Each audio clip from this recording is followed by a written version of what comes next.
I'm Logan Crawford, and right now on Spotlight, we're diving into the enchanted world of Todd Bernacil's latest novel. It is called Return to the Magic Cornfield, A Love So Forever. This wonderful sequel takes us back to the magical cornfields of Nebraska, where adventure blends with life lessons. We will discover the journey of Heather Hazelkind and her third grade students as they unlock a world that transcends imagination and reality. We're delighted to have this very talented author join us here today on Spotlight. We thank our team at Atticus Publishing for helping us put him in the spotlight today. And we ask viewers like you to support writers like him by subscribing to our channel and by purchasing his amazing book. The links are below this interview. Todd, great to see you here today on Spotlight. Yeah, I'm very honored to be here, Mr. Crawford, and I'll be happy to share the Magic Cornfield with everyone today. That So thank sounds you. great. This is quite a story. It's a sequel, as I mentioned, but on this adventure, the children find out the stories that they thought were made up are actually true, right? Yes, that is true. Yeah. So tell us a little bit about Return to the Magic Cornfield. Give us an overview. Well, yeah, without I don't want to give too much away, but just in a nutshell, let me start with the first book. So the Hmm. first book takes place where Heather Hazelkind, she's a lovely elementary school teacher, and she takes her students on a field trip to the Hagelhoff farm in rural Nebraska. And from there, the class is touring the farm in a wagon, and the door swings open, and nobody notices it, and she tumbles out into the cornfield and realizes she's in a strange mysterious world in the form of a giant maize prairie full of strange and interesting creatures and adventures. And she has to get from point A to point B to get home. And so part two takes place a year after that, where Heather, as you says, she writes about her experiences in the guise of a children's fantasy novel, Hmm. and a small group of her third grade students realizes that the stories that she has been reading to them are in fact real, and so they try to find the key that will take them to this mysterious realm. And so when Heather finds out what they have done, she has to go back in there and bring them back out because the world can be both pleasant and dangerous. And so her and her friends are off on a grand adventure once again. And it's very lovely. Yeah. It is very lovely. It sounds great. I can just see children thrilled by this because, at that age, third grade, they're kind of mesmerized by their teachers in a way. And then to find out your teachers had a magical adventure like this, that's true. I think it would really capture the imaginations of young readers for sure. Who is your target audience for the book? Um, I would say probably middle grade. I would say anywhere from possibly fourth grade, fifth grade, fifth grade, Yeah, sixth, seventh, and eighth, and maybe ninth grade. yeah. So it's just, middle grade kind of were like maybe Alice in Wonderland, the Wizard of Oz series, or Never Ending Story by Michael End, those wonderful beloved tales that we all love. So it's within that range, I Yeah, would and say. it has the feeling of all those stories as well. As I mentioned in the beginning, it has a feeling of a classic, which is great. Have you envisioned this as a film? Oh, um, yeah, yeah. I mean, I would like if it would be turned into a film. I hired a wonderful illustrator, to realize my vision of the Magic Cornfield. She was fantastic. I saw her portfolio on Fiverr, Mm-hmm. and she gave me a few samples of her illustrations, and I just loved them. And we worked together, and yeah, the first book has like about 60 illustrations, and the second book has over 145 illustrations. Wow. So Wow. yeah, and it was, and her work was about, I would say, 99.9% of my original vision that I had of the cornfield. And so in a way, I kind of invented my own movie, especially with the illustrations. So it's real nice. Exactly. Yeah. You've got the storyboard there already with the illustrations. It must have been fun having these thoughts in your head brought to life by an artist, right? Yeah. Yeah. In a way, it's kind of like the, what do you call, the concept art for a movie. Yeah. You can sort of say, Oh, yeah. absolutely, absolutely. And young people love this kind of magical realm. I mean, look at how they love Harry Potter. I mean, kids read it again and again and again. They can't get enough of it. Tell me a little bit about your inspiration. Where did you come up with this idea for a magical cornfield? The fields of Nebraska seemed very real. Are you from there originally?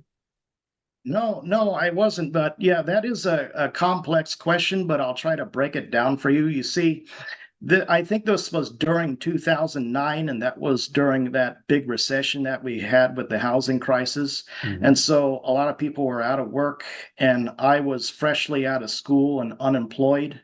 Hmm. And I think one night I was just reading, grim fairy tales, and I got kind of enchanted. I was like, I had this burning feeling inside me that says, I want to write my own fairy tale, my own fantasy story.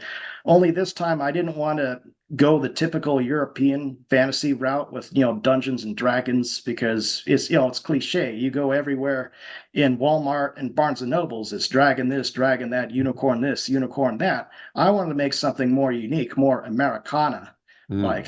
Mm. I think I got the original idea of the Magic Cornfield when I was about 13 years old. I think I was like playing with my toys, and I just came up with this weird idea of a woman falling into a strange cornfield that's bizarre and maybe a little creepy, and Right. but yeah, and I took that original idea and actually made something out of it as an adult, and it worked out nicely. So yeah. Wonderful, wonderful. And the book does contain scary elements as well. It's a little scary. It's joyful, of course. It's lighthearted at times. Tell us a little bit about developing these themes to appeal to middle grade students and what you hope they take away from the story. Yeah, I mean, I think what I was doing is I was pretty much harkening back to my own childhood. You see, when I was a child, I had quite an imagination. Mhm. I have fond memories of being a child. Being in my elementary school and out in the playground with all the eucalyptus trees, and the playground with gravel in it, and playing with my friends. And we played a lot of strange, kind of interesting, things. And yeah, you just kind of have to go back to those, innocent times, and kind of just open your mind a little bit. Just look around you. Nature can be so beautiful. Mm. Art is everywhere. You just look around you, and all these ideas eventually they start coming to you, and you just have to like adopt the mind of a child, kind of a thing. And so yeah, in a ways, I never really left my childhood. So yeah. Exactly. Well, that's the magic of being an actor or being a writer or being an artist. I think it's maintaining what it feels like to be a kid, to have that sense of wonder, that sense of awe, that sense of excitement, and even sometimes, that sense of being afraid. I mean, to be afraid like a child is afraid is something unique as well. They do see things, feel things, and experience things on a different plane than adults do, don't you think? Yeah, yeah, I do. I do, but I think there's like interesting parallels between, children and adults. I Mhm. mean, I don't, yeah, I think if you just like it says, if you have an open mind, if you open your mind and just weed out all those distractions, all the stressors of adult life, you can go back to those innocent times, and it could work wonders for you, especially in the arts. And so, Absolutely. yeah. Absolutely. I agree 100%. So do you have any more adventures planned for the cornfield?